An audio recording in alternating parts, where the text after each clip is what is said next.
Seja por polêmicas nos bastidores, boicotes nas redes sociais, algumas novelas deram tantos problemas que é quase impossível a reexibição delas. Por isso, nesse vídeo, vamos conhecer as 5 novelas que nunca serão reprisadas na Globo. Ficou curioso? Então fique ligado nesse vídeo.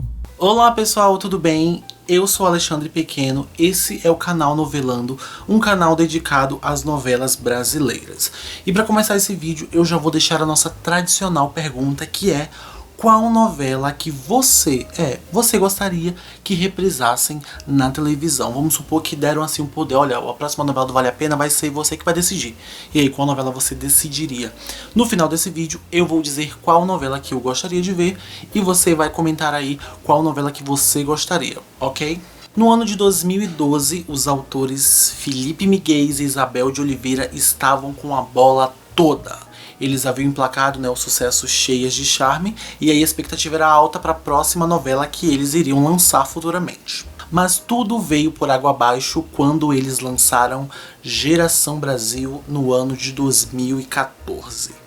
Misturando tecnologia, protagonistas que eram americanos, uma história meio confusa ali, a novela não lembrou nem de longe os índices maravilhosos que Cheias de Charme conquistou anteriormente. O fracasso foi tanto, mas foi tanto que Geração Brasil simplesmente é a novela das 7 da Globo de menor audiência da história. Algumas pessoas atribuem o fracasso dessa novela pelo fato de que a Globo estava exibindo a Copa do Mundo em 2014, e aí em alguns capítulos a novela foi encurtada, em alguns capítulos ela não teve exibição, e aí as pessoas atribuem a isso, mas também eu acredito que a história em si não ajudou, não colaborou, então não tão cedo, e talvez nunca a gente vai ver essa novela reprisando aí na TV.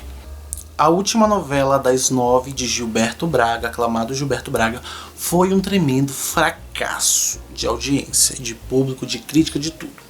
Babilônia contava a história de 3 mulheres interpretadas por Glória Pires, Adriana Esteves e Camila Pitanga. Camila Pitanga é um personagem um pouquinho chata, mas eram 3 mulheres maravilhosas na novela. Que começou já sendo boicotada. Logo nos primeiros capítulos, eu acho que no primeiro capítulo a gente teve ali uma cena entre um casal de senhorinhas que era a Fernanda Montenegro e a Natália Timber, Elas eram 2 senhoras que eram casadas. E aí parte do público conservador não viu aquela cena com bons olhos e iniciaram uma espécie de boicote à novela. E aí os índices começaram a cair vertiginosamente, e aí a Globo falou: pera lá, vamos ter que mudar alguma coisa aqui. E aí mudaram os rumos de alguns personagens da novela, amenizaram algumas coisas, inclusive a personagem da Sophie Charlotte, que inicialmente era uma prostituta, e a história dela foi meio que reduzida, Ela acabou não sendo mais prostituta, saiu da vida de prostíbulo e virou uma jovem, com outro emprego. Além de outras mudanças, como por exemplo, na logo da novela, fizeram uma pesquisa de público e decidiram mudar a logo da novela, que era um pouco mais escura, para uma coisa mais clara. Esse lance de clarear também entrou na novela. Na fotografia, por exemplo, a novela era um pouco mais densa, mais escura, cenários mais escuros assim, e eles resolveram clarear as coisas, abrir a janela do Projac para iluminar um pouco mais os cenários. Mas nada disso adiantou, não adiantou nada abrir a janela da Globo e clarear o estúdio, porque a novela continuou sendo um fracasso, e fracassou tanto que essa novela foi encurtada em cerca de 18 capítulos, e a sucessora dela, que seria A Regra do Jogo, começou a ser adiantada, começaram a fazer as gravações já antecipadamente para substituir de uma vez. E com todas essas polêmicas, ela também provavelmente não vai ser reexibida.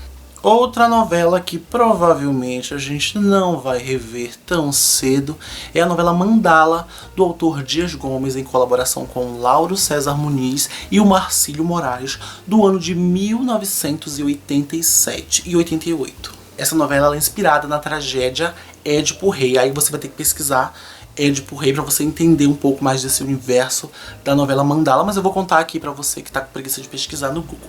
É o seguinte, essa novela ela já começou fazendo polêmica. Ela já começou tendo problemas com a censura.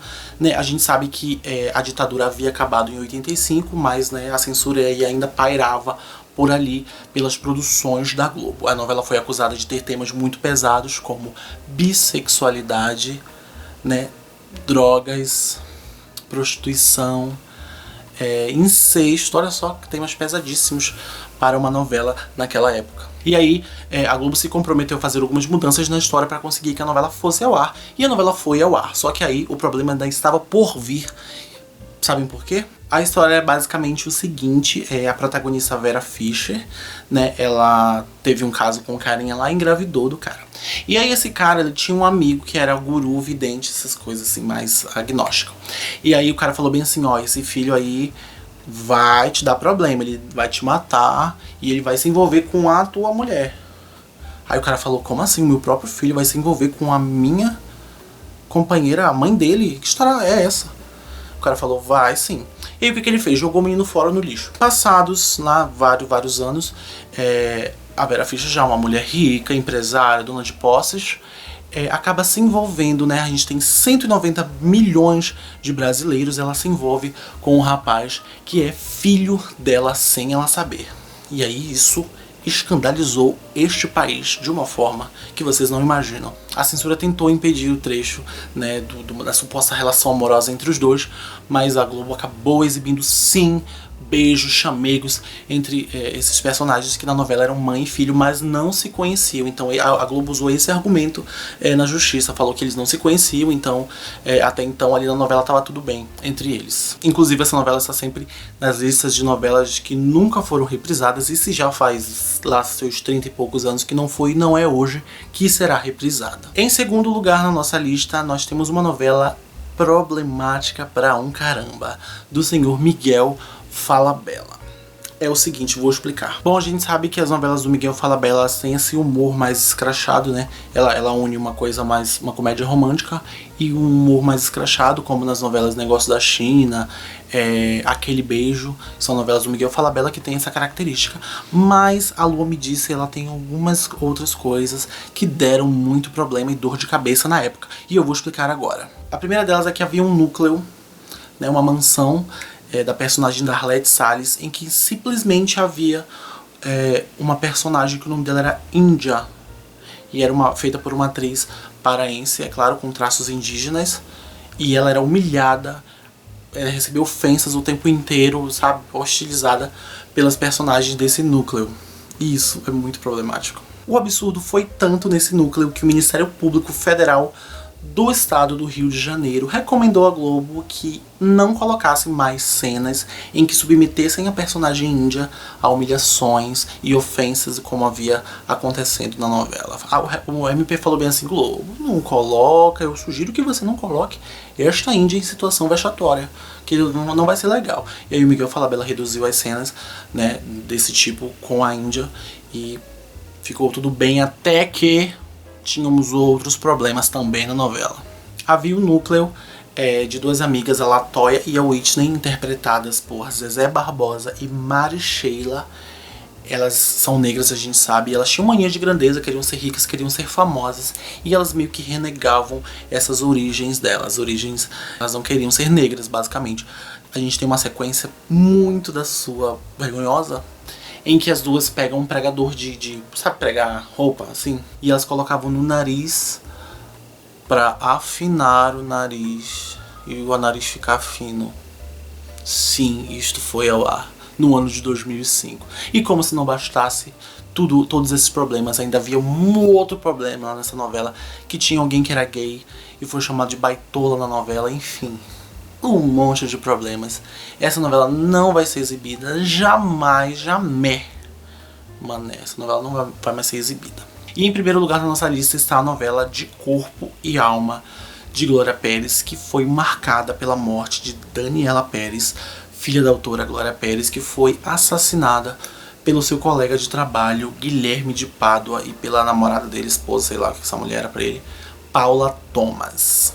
A personagem da Daniela Pérez, ela se chamava Yasmin, era uma jovem, né, que tinha um relacionamento amoroso com esse personagem do Guilherme de Pádua, e no final do ano de 92 ela foi assassinada numa emboscada pelo casal. Depois, se vocês quiserem pesquisar mais sobre isso, vocês pesquisem. Os dois foram condenados a 19 anos de prisão pelo assassinato da Daniela Pérez, mas eles, ainda nos anos 90, os dois foram liberados por boa conduta. Inclusive o seu Guilherme de Pádua virou pastor e tá aí apoiando governos de direita. Ainda sobre a novela, a própria Glória Pérez pediu, né, carinhosamente que a Globo não exibisse, não reprisasse essa novela de maneira nenhuma, nem no Vale a Pena, e nem no Viva, e nem em lugar nenhum, que respeitassem a dor dela, né, de uma mãe que perde a filha dessa forma tão triste, e que a Globo acatou a decisão e não reprisou a novela. Porém, essa novela ela foi exibida alguns anos depois no canal SIC de Portugal. Não entendi o motivo, não sei, mas ela foi exibida lá. E aí, qual novela que você gostaria de rever na nossa telinha, na nossa televisão brasileira? A minha novela que eu gostaria de rever, que eu assisti, foi muito legal, Ciranda de Pedra. Foi um flop maravilhoso, um flop majestoso. Quer dizer, flopou um pouco, mas não tanto assim. Mas eu gostei muito de assistir, uma novela deliciosa, gostaria de rever muito essa novela. Se você gostou desse vídeo, não se esqueça de se inscrever e ativar as notificações para não perder nenhum dos nossos conteúdos. Olha, eu fiquei em português do nada no final do vídeo. Um beijo a todos e tchau!